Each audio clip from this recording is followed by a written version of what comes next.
Selon toute apparence, le premier pont a été un arbre renversé par le vent et resté fixé en travers d'un cours d'eau, ou une arche naturelle sculptée dans la roche par l'érosion. Inspiré et poussé par la motivation à franchir divers obstacles, toujours plus grands, l'homme a dû tout naturellement imiter ce pont primitif, abattre des arbres pour les placer en travers des rivières, après les avoir convenablement façonnés, établir des points d'appui intermédiaires lorsque la largeur du lit de la rivière l'exigeait. Avec le temps, l'homme est parvenu à se créer des outils et des machines de plus en plus perfectionnés et aboutir ainsi à la construction de ponts de plus en plus imposants. Aujourd'hui, les ponts modernes sont des défis d'ingénierie complexes qui requièrent une expertise et des compétences des plus pointues. Au Québec, une entreprise de Saint-Jérôme se spécialise dans la construction et la réfection des ponts et de viaducs depuis plus de 30 ans.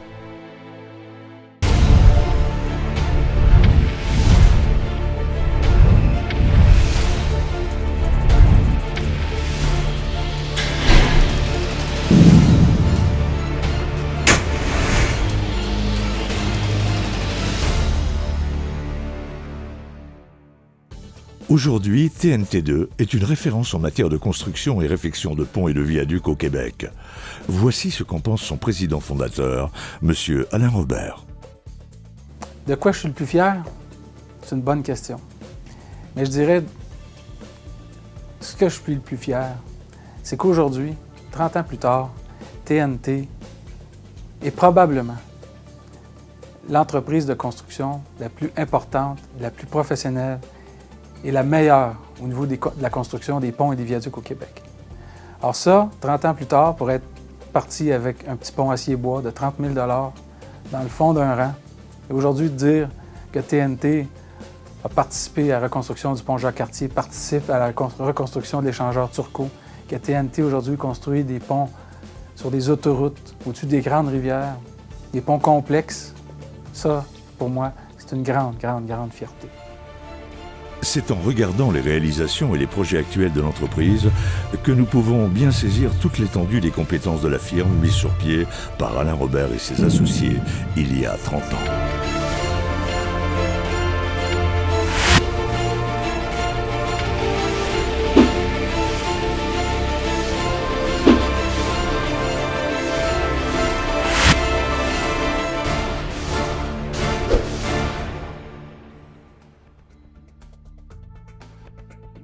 L'entreprise québécoise, qui compte aujourd'hui plus de 90 employés, parmi l'élite de l'industrie, relève des défis de plus en plus importants. Le projet de construction de 4 viaducs de l'échangeur Turcot à Montréal en est un bon exemple. Le contrat de Turcot, c'est un contrat qui a beaucoup de types de travaux différents, donc excavation des sols contaminés, remblai avec des sols peut-être difficiles un peu, et puis des remblais contrôlés MG20, pieux caisson, pieux foré, ancrage au roc. Il y a toute une panoplie de travaux, donc c'est quand même un bon défi. Si l'entreprise peut relever aujourd'hui des défis d'envergure, c'est grâce à la qualité et à la grande polyvalence de ses travailleurs. Un des points particuliers chez TNT aussi, c'est qu'il y a un bon mélange de main-d'œuvre, d'expérience, puis des jeunes. TNT fait beaucoup confiance aux jeunes, puis je pense qu'ils ont raison, parce que les jeunes nous apportent quelque chose que les gens de nous d'expérience, on n'a pas, sont rapides au niveau des discussions sur l'ordinateur, AutoCAD, tout ce qui est MS Project. Donc, si on peut faire un mélange entre l'expérience des jeunes et puis l'expérience des vieux, puis la jeunesse, la fouille des jeunes, ça fait un très bon mélange. Puis TNT donne la chance beaucoup aux jeunes de travailler sur des chantiers.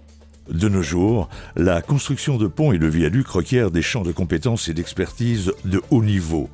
Fidèles à la tradition de l'entreprise, les équipes de TNT2 et de QP1 démontrent chaque jour leur talent et leur savoir-faire afin de relever les défis tant techniques qu'au niveau de la gestion de projets. La beauté de notre travail se traduit à travers la réalisation des projets. Chacun a ses défis, ses particularités et son contexte, ce qui fait en sorte que chacun devient unique. Dans la municipalité de Boileau, l'équipe réalise la construction d'un pont de type acier-bois. la première spécialité de l'entreprise qui en a construit plus de 650 au Québec depuis le début de ses opérations en 1983. Dans le cas présent, le projet a nécessité la construction d'un pont temporaire le temps de la construction du nouveau pont. L'installation de la structure métallique a donné lieu à un spectacle assez inhabituel dans ce secteur, plutôt paisible, à 7h20 le matin. Malgré des conditions météorologiques défavorables, les 3 poutres ont été installées en 30 minutes. Un bel exemple de l'expérience de l'équipe TNT2. Le projet de reconstruction du pont de la route 337 à Sainte-Julienne représente lui aussi un défi de taille pour l'équipe de TNT2. Les travaux ont débuté par la construction d'un pont temporaire qui relie le rang Saint-Joseph à la route 125, créant ainsi une voie de contournement pour les résidents. Par la suite, la démolition du pont existant représentait un défi de taille, puisque les habitations construites aux abords du pont devaient être protégées, tout comme l'environnement. Les travaux d'excavation des fondations du nouveau pont ont également demandé de la précision et ont révélé leur lot de surprises. Quand on a fait les excavations de masse aux extrémités pour aller mettre en place les fameuses bases d'étanchement, on parle de 300 à 350 mètres cubes de béton, on a eu d'un côté, en particulier, à excaver de façon assez intense. Et puis, on a découvert des conduites d'égouts douteuses qui étaient non indiquées au plan, ce qui a compliqué davantage les travaux d'excavation. Vient ensuite l'étape des travaux de coffrage et le bétonnage des culées du nouveau pont. Ces travaux complexes et précis requièrent un lien perfectionné entre l'ingénierie, la planification, la sécurité et la menuiserie. Après quoi, le bétonnage des unités de fondation est exécuté avec méthode et minutie, parfois face à des conditions climatiques difficiles. La pose des poutres à Sainte-Julienne a impliqué la construction d'un appui temporaire. Dans ce cas-là, on a mis en place des échafauds pour lesquels on devait respecter à 4 endroits des élévations très précises. L'installation de la structure d'acier a été effectuée dans des conditions climatiques difficiles, ce qui n'a pas empêché les grutiers et les monteurs d'acier de procéder à la pose des impressionnantes poutres. L'entreprise a également obtenu en 2013 le projet de reconstruction du viaduc du boulevard de la Salette au-dessus de la route 117 à Saint-Jérôme. Les travaux consistent, dans une première phase, à construire un nouveau viaduc tout juste à côté du viaduc existant. Dans la deuxième phase, les équipes de TNT2 et de QP1 procéderont à la démolition du vieux viaduc pour ensuite construire un nouveau viaduc à cet endroit. Des travaux qui s'échelonneront jusqu'en décembre 2014. Pendant ce projet, en plus des défis techniques, TNT2 doit s'assurer de maintenir et faire la gestion sécuritaire de la circulation à ce carrefour routier très achalandé. De plus, face aux exigences d'ingénierie spécifiques à ce projet, des travaux hyper spécialisés de fondation profonde ancrés au roc sont requis. Ainsi, des pieux caissons forés jusqu'à 6 mètres dans le roc doivent être construits. Le plus grand chantier à ce jour pour l'entreprise de Saint-Jérôme est celui situé à l'échangeur Turcot à Montréal, un contrat de 44 millions de dollars. TNT2 est mandaté par le ministère des Transports du Québec pour la construction de 4 viaducs dans ce méga-projet. S'ajoutent également à ces projets les opérations de décontamination des sols de l'ancienne cour de triage ferroviaire, un défi de taille qui apporte son lot de difficultés et d'imprévus. Au moment où on a réussi à régler à peu près tous les problèmes, il est arrivé un problème au niveau de la contamination des sols, c'est-à-dire le ministère a découvert de l'amiante dans les sols. Fait que là, les travaux au niveau de l'excavation et remplis sont arrêtés depuis pratiquement 4 semaines. Toutes les parties impliquées se réunissent afin de trouver une façon de relancer les travaux de façon sécuritaire pour les travailleurs et la population aux abords du chantier. Un autre aspect hors du commun concernant le projet de Notre-Dame-du-Lot, c'est la dimension, voire la hauteur des nouvelles poutres qu'on a mis en place sur le nouveau pont. 3,5 mètres. Quand on a exécuté l'érection des poutres, je me souviens, on a installé une caméra pour avoir une vue d'ensemble du haut des airs. Un beau clin d'œil à Maxime.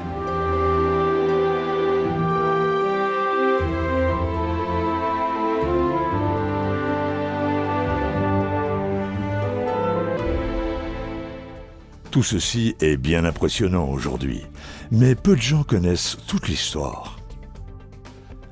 Avec notre application pour voyager dans le temps, allons voir comment tout a commencé pour TNT2. Programmons maintenant le retour en arrière pour 1983.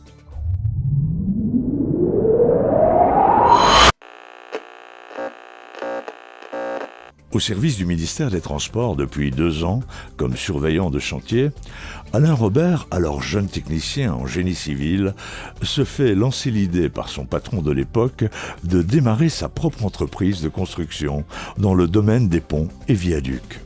J'avais trouvé ça quand même original comme idée, mais bon, moi, j'avais pas de notion d'affaires. J'avais personne dans ma famille qui avait même pas un dépanneur. J'avais pas d'exemple d'entrepreneurship autour de moi, d'aucune façon. Je n'avais pas étudié non plus en administration, j'ai étudié en génie civil. Donc, je suis parti avec l'idée en me disant, je vais réfléchir à ça. Après plusieurs mois de réflexion, âgé de seulement 23 ans et ayant rapidement réalisé que la création d'une entreprise demande des capitaux, Alain Robert approche ses connaissances et trouve parmi eux 2 partenaires pour démarrer l'entreprise en mai 1983. On est parti comme ça, à 3, on avait 15 000 15-20 000 Bon, c'est-à-dire on avait 15 000 comptants et 5 000 qui était un vieux pick-up que j'avais transféré dans l'entreprise en contrepartie de 5 000 d'actions. Peu de temps après le démarrage de l'entreprise, un autre associé s'est joint au groupe, un peu plus âgé. Ce nouveau partenaire apportera à l'entreprise un niveau d'expérience et de vécu qui lui était nécessaire. L'entreprise dépose des soumissions depuis le printemps auprès du ministère des Transports. Et c'est à la fin de l'été que les 2 premiers projets sont obtenus. C'est la reconstruction de 2 petits ponts acier-bois dans le Pontiac. C'est des projets de 33 000 Alors, c'est chacun. Donc, c'était pas vraiment des projets d'envergure, mais c'était quand même les 2 premiers. On avait eu un 3e, je pense, la semaine suivante, de 76 000 Alors là, on n'a pas le choix, il fallait plonger. C'est en 1985 que TNT Construction a pris son envol. 2 des associés ont quitté pour la fonction publique. Seuls Alain Robert et Paul Fréchette sont restés à la barre de l'entreprise. Puisqu'à cette époque, les projets de construction des ponts neufs se faisaient peu nombreux, l'organisation a développé son expertise dans les travaux d'entretien des ponts existants. Puis survient un autre tournant dans l'histoire de TNT Construction. Le gouvernement du Québec de l'époque transfère aux municipalités la responsabilité des ponts sur leur territoire. Donc, le ministère des Transports ne s'occuperait plus de ce type de pont. Alors, j'avais compris assez rapidement que le marché était pour se transformer. Donc, ce qui était notre marché principal, on était pour avoir certaines difficultés parce que les municipalités, n'étant pas des entités très, très riches, je me suis dit, les municipalités vont hériter de ce cadeau empoisonné et je ne crois pas qu'ils vont investir beaucoup à ce niveau-là dans l'entretien ou la reconstruction de leurs ouvrages, d'autant plus que ça leur est imposé. Forcée de s'adapter au marché, encore une fois, l'entreprise décide de s'attaquer au marché des ponts privés en sollicitant directement les entreprises qui faisaient de l'exploitation forestière, telles que les papetières et les scieries. Exploitation forestière dit route forestière. Et évidemment, lorsqu'on construit des routes en forêt, inévitablement, on a à franchir des rivières, des ruisseaux, des embranchements de lacs, des décharges de lacs, etc. Donc, il y avait définitivement un marché à développer dans ce secteur-là. Après 1 année d'opération et quelques projets privés de réaliser, TNT Construction faisait face à un autre changement politique. Le ministère des Ressources naturelles, qui à l'époque faisait les plans et devis des ponts privés des compagnies forestières, décide de refiler cette tâche au privé. Comme les bureaux d'ingénieurs conseils vers qui se sont tournées ces entreprises avaient peu d'expérience dans ce domaine, la conception proposée n'était pas adaptée aux besoins des clients. C'est à ce moment qu'une décision importante et stratégique s'est avérée un coup de génie. Alain Robert met alors sur pied un petit bureau de génie conseil, les consultants Interrive, et il embauche un ingénieur, Louis Charette, avec qui il offrira des projets clés en main, ingénierie et construction aux compagnies forestières. Au début, la clientèle montrait un peu de résistance face à cette nouvelle approche, allant jusqu'à soulever l'apparence de conflits d'intérêts. Car c'était très avant-gardiste à l'époque. Alors, il fallait les convaincre. Donc, j'ai vendu l'idée aux clients en disant, écoutez, vous avez faire vos plans par les bureaux d'ingénieurs, on va vous donner un prix avec les plans que vous avez faits, mais permettez-nous de vous donner en même temps une deuxième proposition qui est basée sur nos plans à nous. Grâce à des conceptions mieux adaptées aux besoins, les prix pour la réalisation des ouvrages pouvaient être jusqu'à 50% moins chers qu'avec les plans fournis par les clients. À partir de ce moment, TNT Construction a pris une part importante d'un marché en pleine croissance. Plus d'une centaine de projets ont assuré un développement constant de l'entreprise. Cet élan de créativité jumelé aux besoins évidents des clients à augmenter la capacité de charge des ponts afin de réduire leurs coûts de transport de bois pousse l'entreprise à aller encore plus loin dans son développement. La résultante de cette analyse est la naissance des industries AL13, une toute petite usine de préfabrication de produits de béton. C'est en 1996 que sont commercialisés les ponts Arca. Pont en arche pour déporter jusqu'à 12 mètres et pouvant supporter une capacité allant jusqu'à 150 tonnes. Une véritable évolution dans le domaine. S'ajoutera par la suite la préfabrication de tabliers de ponts, de ponceaux et de quais flottants en béton. On a développé avec ça vraiment une expertise. On était vraiment devenus des spécialistes, des grands spécialistes au Québec. Ça nous permettait d'aller chercher des projets par différentes avenues, soit par l'ingénierie, soit par le produit, ou soit directement par la division construction. Les industries AL13 se sont fait connaître lors d'une démonstration commerciale tenue sur une route forestière. Les nouveaux contacts rencontrés lors de cet événement ont débouché sur de nouveaux projets et devaient diriger TNT vers un nouveau tournant de son histoire. Suite à cette activité, Alain Robert est approché par la firme française de Mathieu Hébard pour leur première association en sol nord-américain. Cette association sera très bénéfique pour le groupe TNT. À titre d'exemple, le transfert technologique permis aux industries AL13 de produire à son usine des panneaux pour écran anti-bruit composés d'un mélange de béton et de fibres de bois, améliorant ainsi considérablement le rendement acoustique de ces éléments. Mais la plus grande résultante de ce partenariat fut certes l'obtention du contrat de reconstruction complète du tablier du pont Jacques-Cartier à Montréal. Un immense défi d'ingénierie, de préfabrication, de logistique, de sécurité et d'échéancier. Donc c'est un projet gigantesque de 120 millions de dollars où on devait reconstruire totalement le tablier du pont sur une période de 2 ans. Et la particularité la plus importante, c'était que chaque matin, à 5h30, il fallait réouvrir le pont à la circulation. Donc, on ne pouvait que travailler de 11h le soir à 5h du matin. L'année 2002 marquera l'histoire de TNT, puisque face à des visions différentes du développement des affaires, Alain Robert redevient l'actionnaire unique de l'entreprise, suite à une entente commerciale entre les parties. TNT repositionne alors ses activités principalement au niveau des services construction et poursuit son développement grâce à des alliances stratégiques avec des partenaires d'affaires majeurs au sein de l'industrie. Janvier 2004, nouvelle association, cette fois-ci avec le groupe Mercero, Philippe et Chantal Bellon. Vraiment, dans l'histoire de l'entreprise, c'est une association marquante, sans l'ombre d'un doute, là. Ces gens-là sont des gens d'une qualité exceptionnelle. Ça a été une association fantastique. Tant au niveau professionnel qu'au niveau humain, ces gens-là sont aussi aujourd'hui mes grands amis. En 2005, Alain Robert devient le président de l'Association des constructeurs de routes et des grands travaux du Québec. Cette tribune de communication fantastique lui permet de présenter par le biais des médias l'état lamentable du réseau routier québécois et l'urgence d'augmenter considérablement les budgets liés à l'entretien des routes et des ponts. M. Robert a également soulevé la nécessité de construire de nouveaux axes routiers correspondant à la nouvelle réalité démographique du Québec. Cette tribune permettra aussi de faire connaître et rayonner les compétences et les capacités de ce qui était devenu, depuis 2004, le groupe TNT Merceron.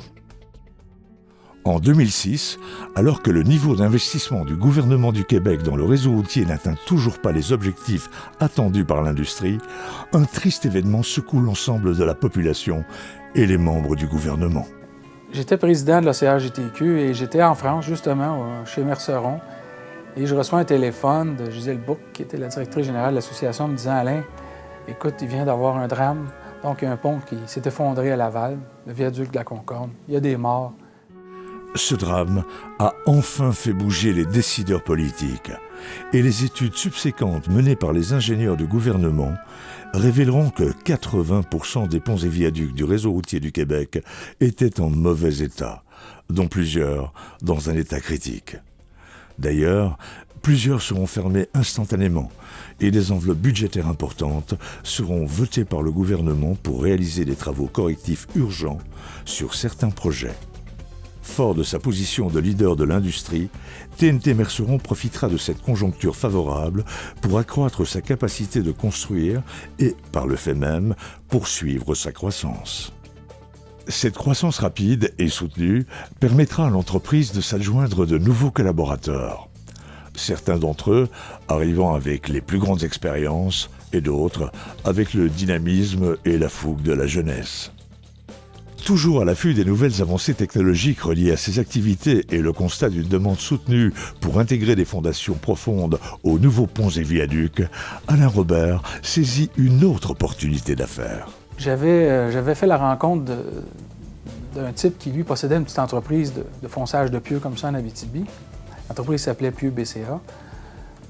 En discutant avec Michel Audette, qui était le président de cette société, on en est venu qu'on devait travailler ensemble. Alors, TNT a fait l'acquisition de Pieux BCA en 2010. Comme on dit, tellement aimé la compagnie qu'il l'a acheté, ça fait qu'on est rendu à Montréal, puis on fait des pieux pour TNT2 aujourd'hui. C'était encore une très, très bonne décision parce qu'aujourd'hui, l'ensemble des projets inclut à l'intérieur du design des pieux ou des soutènements temporaires. En saisissant cette opportunité, le groupe TNT Merceron s'est doté d'un outil de développement additionnel lui permettant d'être encore plus concurrentiel dans son marché, en plus d'élever d'un autre niveau ses compétences et son savoir-faire. Son positionnement de leader comme constructeur de ponts et de viaducs au Québec, ainsi que la qualité de ses ressources, ont attiré l'attention des dirigeants du groupe Transelec Common. Dans l'industrie de la construction, les valeurs varient beaucoup. Alain, c'est un gars qui est intègre, c'est un gars qui a des belles valeurs. Quand on regarde, nous, quand on fait l'acquisition d'une entreprise, c'est important, les gens. Je me répète souvent en meeting, je le dis à nos gens, mais des camions et des outils, il y en a partout. Mais ce qui fait une entreprise de construction, c'est les gens. Puis, effectivement, Alain, c'est un chic type. Les gens qui travaillent avec lui le sont également. On a appris à les connaître depuis. Puis, ça, c'est important pour nous. Dans le cadre du 30e anniversaire de TNT, c'est aussi un critère important pour nous autres. Quand il vient le temps de regarder un dossier puis de faire une acquisition, il faut que ça prenne une entreprise qui n'est pas juste créée depuis une couple de mois, une couple d'années. C'est 30 ans, donc c'est pas un accident de parcours. Si TNT a réussi après 30 ans, c'est vraiment dans la culture de l'entreprise de bien faire les choses. Fait que pour nous autres, ça compte. Maintenant, fort de l'appui et du soutien de son partenaire TCI depuis juillet 2012, en profitant d'une conjoncture du marché qui permet aux entreprises respectueuses des lois et règlements une compétition saine et équitable, TNT2, Pieux QP1 et leurs équipes entendent participer à titre d'acteurs majeurs à la reconstruction du réseau routier du Québec et ainsi atteindre encore de nouveaux sommets. Déjà, après quelques mois, on voit que le chiffre d'affaires de l'entreprise a augmenté considérablement, puis on veut poursuivre cette lancée-là. Les infrastructures à refaire vont être nombreuses, donc on est tributaire de ce que le gouvernement va décider de réparer en premier, mais on va être présent sur tous les projets qui vont sortir. On va offrir des bons prix, puis on va réaliser des ouvrages dont on va être fiers pour longtemps. Non, mais tu sais, avec le temps, après 30 ans, j'ai toujours la même question que les gens me posent. TNT, ça veut dire quoi? Là, écoute, il y a toute une polémique autour de ça. Certains de mes employés vont dire « Ah, Alain ne dira jamais vraiment la vraie vérité là-dessus. Ça veut dire quoi, TNT? » Quand ils veulent être un peu plus incisifs, ils vont dire « Ben, tu sais, nous autres, là, on pense que TNT, ça veut dire tout notre temps. » TNT, j'ai toujours dit que ça voulait dire tout notre talent. C'est la grande différence. Et ça, c'est bien important. Mais vraiment, TNT, c'était pas ça au départ que ça voulait dire. Ça se voulait simplement un nom d'entreprise qui faisait dynamite, TNT. Mais c'est ça la vraie histoire.